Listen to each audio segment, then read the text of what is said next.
What's up, guys? JP back at you once again, bringing you guys day number 18 in my 13th annual 31 Days of Horror series, in which we watch and review 31 horror films in 31 days, all during the month of October.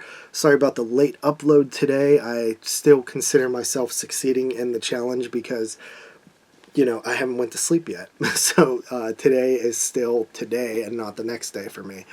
But yeah, I got caught up at work a little bit, and I was supposed to get home a lot earlier to where I had time to record the review, but I didn't have a chance today. So you're getting it now. But one thing that I realized, well, first of all, for day number 18, I'm doing A Nightmare on Elm Street from 1984. So something that I kind of realized is I don't think I've ever reviewed Nightmare on Elm Street in any way. Like, I never did a video on it. I never did it for, like, a review on FrightTube or, like, Body Bags back when I was on those channels. I've never done a podcast on it. I don't think I've ever actually reviewed Nightmare on Elm Street in any capacity. And Nightmare on Elm Street, the franchise, is in my top 5 favorite franchises. I got posters of Elm Street along my wall here. I love Nightmare on Elm Street. Especially the first and third and second ones and fourth. The first 4 I absolutely love. And I was just thinking, like, I've never reviewed this film. So I got the 4K in the mail, and I was like, dude, I just want to check it out. Like, it's been a while since I've watched Nightmare. I don't know how long it's been, but it feels like it's been a while. And I've actually never even watched it on Blu-ray, I don't think. I don't think I ever watched it on I don't think I ever watched it on Blu-ray, but I've watched it streaming, which was like HD, so, you know. But I was really curious on the 4K. I pre-ordered it. I wanted to watch it. Perfect time of the year for some classic horror, and I popped in Nightmare on Elm Street on 4K. It looks great. Looks very good, which is awesome. That's what you like to hear with 4K releases. So obviously everybody's seen this movie, so I'm not going to go too into the plot. But really, it's like, what do I want to say about Nightmare on Elm Street? That's sort of where I'm going to take this review.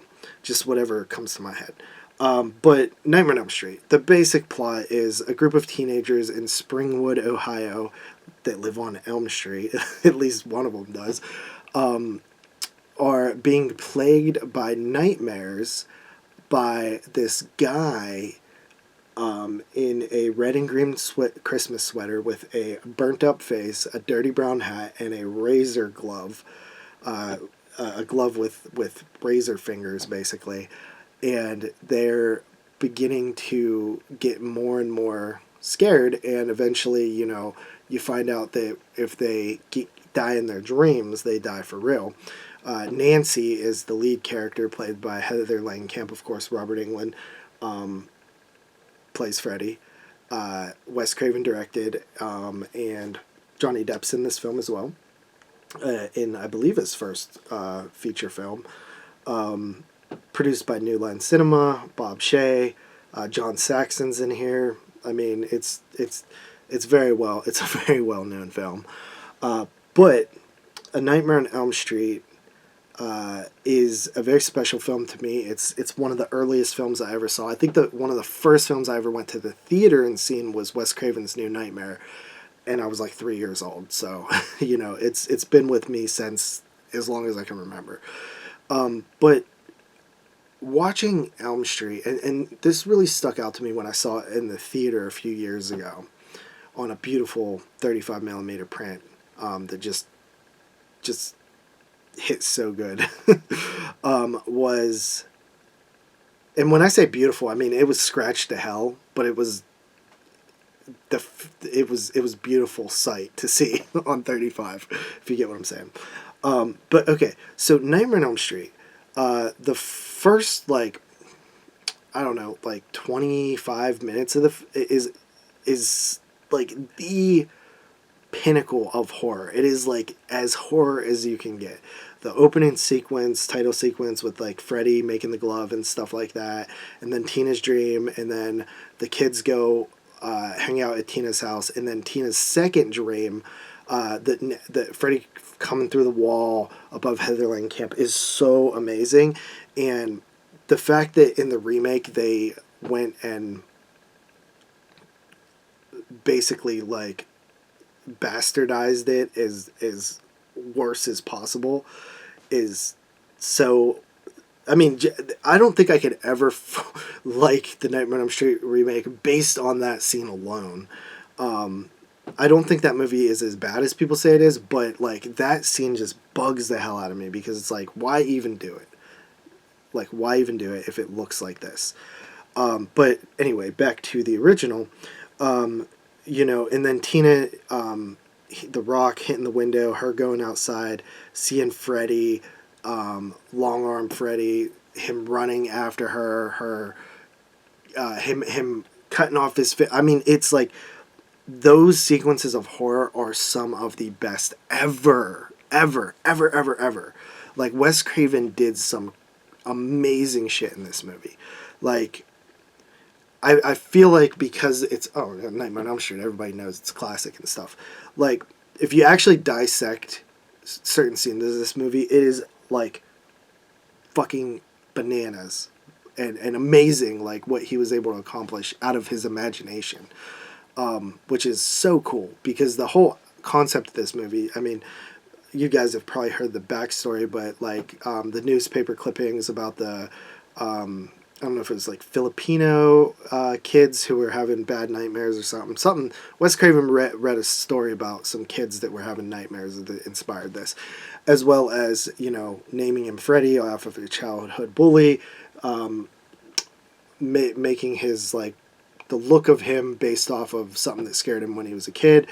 But just like lightning in a bottle, bro. Like, the red and green sweater, the dirty brown hat, the razor blade knives, finger knives is one of the, like, it seems so simple in hindsight, but like to create that out of nothing was incredible, right? Like it is insane that he came up with this character. It is one of the most imagined, coolest,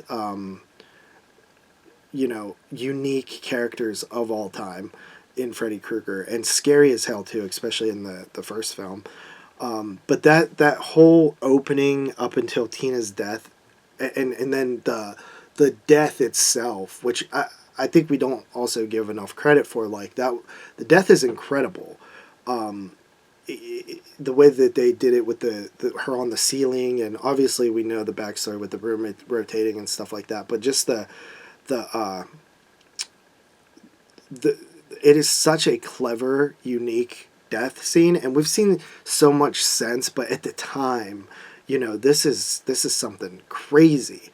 And it just is, it's scary, it's good. You know, everything about the first, you know, the first act of this movie is incredible.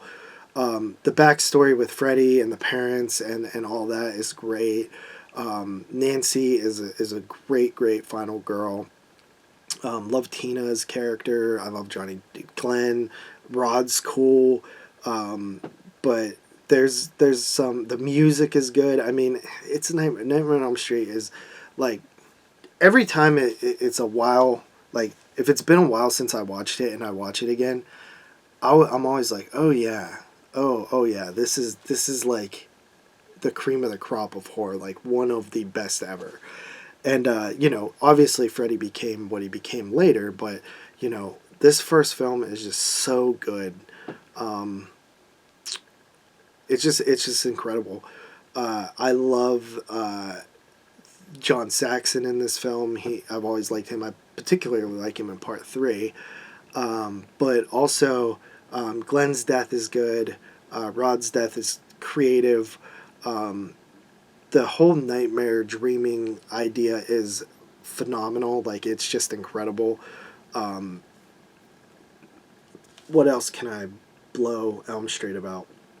So this is also the uncut version is on here, which I think I've seen before.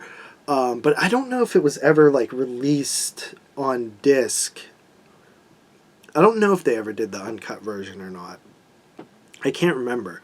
But I think the key difference is Tina's death's a little bit different and a little bit more violent, which I like both. Like I like both cuts of her death.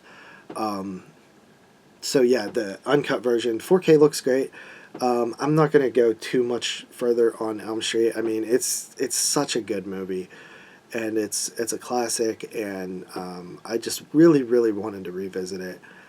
So yeah, that is Nightmare on Elm Street, 1984, and I give it a 10 out of 10. Surprise. So with that said, I'll see you guys next time. Peace.